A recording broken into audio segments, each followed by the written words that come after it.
एक समय की बात है जब एक छोटे से परिवार में मधु, सुबोध, उनका बेटा रोहन और भतीजी लता रहते थे। लता के माँ बाप बचपन में ही गुजर गए थे। मधु बहुत ही बुरी थी। वो लता से घर का पूरा काम करवाती थी। मधु उसके साथ इतना बुरा व्यवहार करती और इस बारे में उसके चाचा को बिल्कुल नहीं पता था। वो अक्सर उसके चाचा के सामने अच्छा बनने का नाटक करती थी और पीछे से लता को धमका कर रखती थी कि वो अपने चाचा को कुछ बताएगी तो वो उसे बहुत मारेगी। एक दिन लता आंगन में कपड़े धो रही थी कि तभी उसकी चाची आकर उसके पास ढेर कपड़े लाकर पटक देती है। चाची, मेरे पास पहले ही बहुत कपड़े हैं, मेरा हाथ दर्द हो रहा है। ए लड़की, चुपचाप कपड़े धो, समझी? पूरा दिन खाने को दे दो और काम तुझसे जरा नहीं होता। आज सारा काम खत्म हो जाना है। आज मेरे बेटे रोहन का जन्मदिन है, उसके लिए तुझे फिर मेरी रसोई में मदद भी करनी है, समझी? इतना कहकर मधु वहां से चली जाती है। कपड़े धोने के बाद मधु उसे अपने साथ रसोई में लगा लेती है। मधु अपने बेटे के जन्मदिन के लिए खीर पूरी बना रही होती है। लता को खीर बड़ी ही पसंद होती है। खीर देखकर उसके मुंह में पानी आ जाता है। उसने सुबह से कुछ खाया भी नहीं होता। चाची, ये खीर हमको कब मिलेगी? ओह, नवाब लड़की, आज मेरे बेटे का जन्मदिन है, समझी? ये उसके लिए बनाई है। तू कहाँ अपनी मनहूस नजर इस खीर पर डाल रही है? हाँ, मुझे बहुत भूख लग रही है चाची, मैंने सुबह से कुछ भी नहीं खाया। चल दफा हो यहाँ से। लता बेचारी वहां से चली जाती है। रात को सब मिलकर रोहन का जन्मदिन मनाते हैं। उसके बाद सब खीर पूरी मजे से खाते हैं। अरे लता कहाँ गई? उसे भी तो बुलाओ। अरे, उसने इतना ज्यादा खा लिया कि अब वो आराम से सो रही है। लता दूर से सब देख और सुन रही होती है। चाची कितना झूठ बोलती है, आज तो मुझे खाना ही नहीं मिला। सबके सोने के बाद जब उसकी चाची बची हुई खीर रख रही होती है तो लता भूख से तड़पती हुई उसके पास आती है। बहुत भूख लग रही है चाची, प्लीज मुझे खीर दे दो। ओह, चल भाग यहाँ से। मधु लता को वहां से भगा देती है। बेचारी लता भूखी ही सो जाती है। वो पूरी रात भूख से तड़पती रहती है।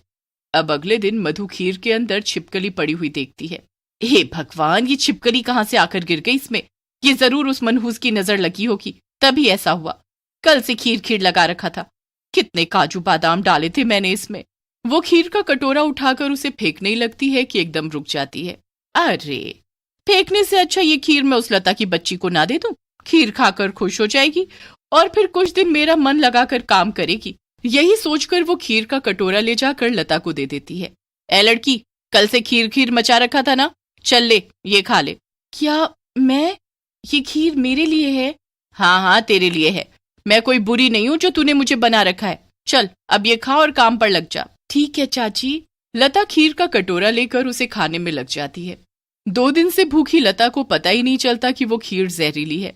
बेचारी इतनी खुशी से खीर खा रही होती है कि जैसे जन्मों बाद उसे उसकी पसंद की चीज मिली हो। जरा सी देर में वो सारी खीर चट कर जाती है।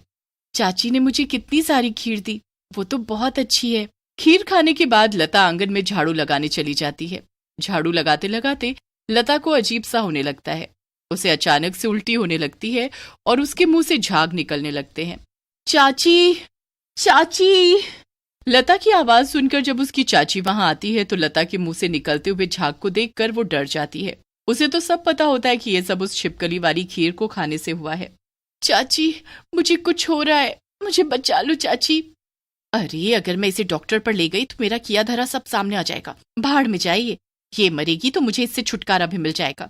मधु उसे ऐसी हालत में वहीं छोड़ देती है और लता तड़प तड़प कर मर जाती है। उसके मरने के बाद लता रोने की खूब एक्टिंग करती है, जैसे उसे ही सबसे ज्यादा दुख हो। हाय मेरी बच्ची, जाने क्या हो गया। हाय, मेरा सब लुट गया।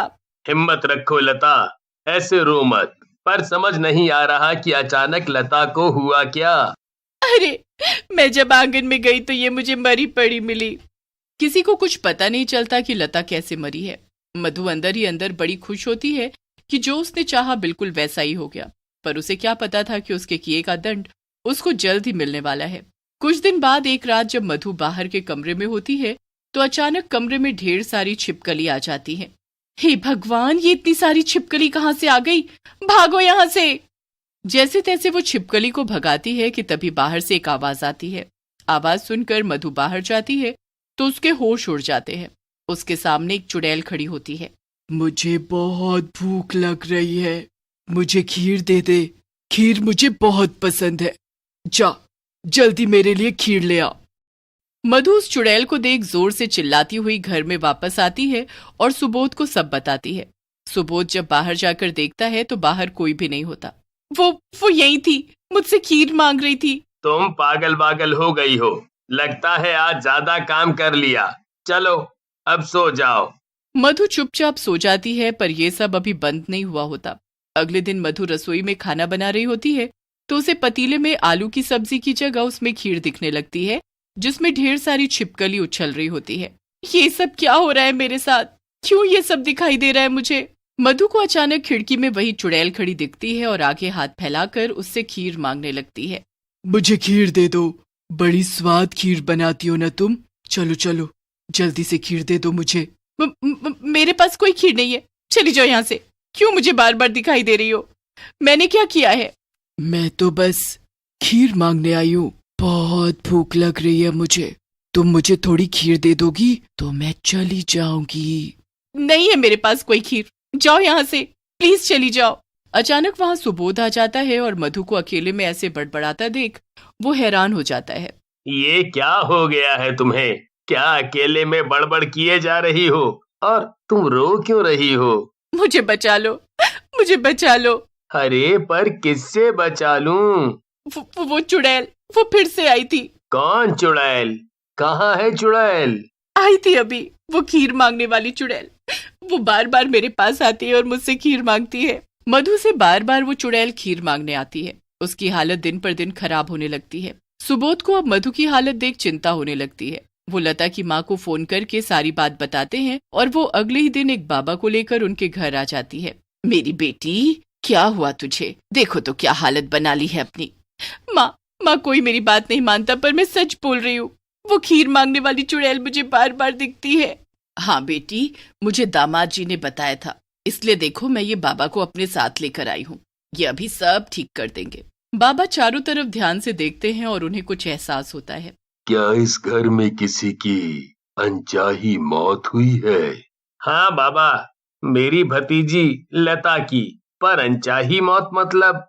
हाँ, मतलब कि वो अपनी मौत नहीं मरी। ये आप क्या बोल रहे हो बाबा? अभी सब पता चल जाएगा। ये सुनकर मधु घबरा जाती है और कांपने लगती है। तो वो चुड़ैल बार बार तुम्हें दिखती है? क्या कहती है वो तुमसे? खीर मांगती है बाबा। एक काम करो, अभी रसोई में जाओ, बढ़िया सी खीर बना कर लाओ। बाबा के कहने पर मधु बढ़िया सी खीर बनाकर लाती है। ये लो बाबा खीर। बाबा उस खीर को घर के बीचों बीच रख देते हैं और उसके चारों तरफ गोला बना देते हैं। उसके बाद बाबा अपने मंत्रों का उच्चारण करना शुरू करते हैं। कुछ ही देर में वहां रखी खीर की कटोरी हिलने लगती है। इतना कहते ही वो चुड़ैल सामने आ खड़ी होती है और बस खीर की तरफ देखे जा रही होती है। खीर खीर खीर चाहिए, मुझे खीर चाहिए। ये खीर तुझे तभी मिलेगी जब तू ये बताएगी कि तूने इस औरत को क्यों परेशान किया हुआ है। मैंने इसे परेशान नहीं किया, मैंने बस इससे खीर मांगी है क्योंकि इसने मुझे पूरा दिन भूखा रखा। इसने खीर बनाई थी पर मुझे नहीं दी। बड़ी भूखी थी मैं, कितना तड़पाया इसने मुझे। और जब इसने मुझे अगले दिन खीर दी तो उसे खाते ही मैं तड़प तड़प कर मर गई। ये सब क्या बोल रही हो? ये तुमको तुम्हारी बीवी बताएगी। मैं क्या बताऊंगी? मुझे तो कुछ भी नहीं पता कि ये सब क्या बोले जा रही है। तुझे सब पता है। वो खीर में छिपकली गिर गई थी, इसलिए मैंने वो खीर लता को दे दी थी और उसे खाकर वो मर गई। ये रोज मुझसे जानवरों की तरह काम करवाती थी और पूरा पूरा दिन भूखा रखती। इसने मुझे मार डाला। मुझे माफ कर दो, मुझसे भूल हो गई। अब तुम्हारी भूल सुधारने का एक ही तरीका है। हर अमावस को तुमको छत पर खीर बनाकर रखनी होगी। अगर तुमने ऐसा नहीं किया तो ये चुड़ैल तुम्हें परेशान करती रहेगी। बाबा उस चुड़ैल को वहां रखी खीर दे देते हैं, जिसे वो बड़ी खुश होकर खाती है। उसके बाद मधु हर अमावस को उसके लिए खीर बनाकर छत पर रखती, जिसे वो खाने आती है। फिर कभी अपनी चाची को वो परेशान नहीं करती।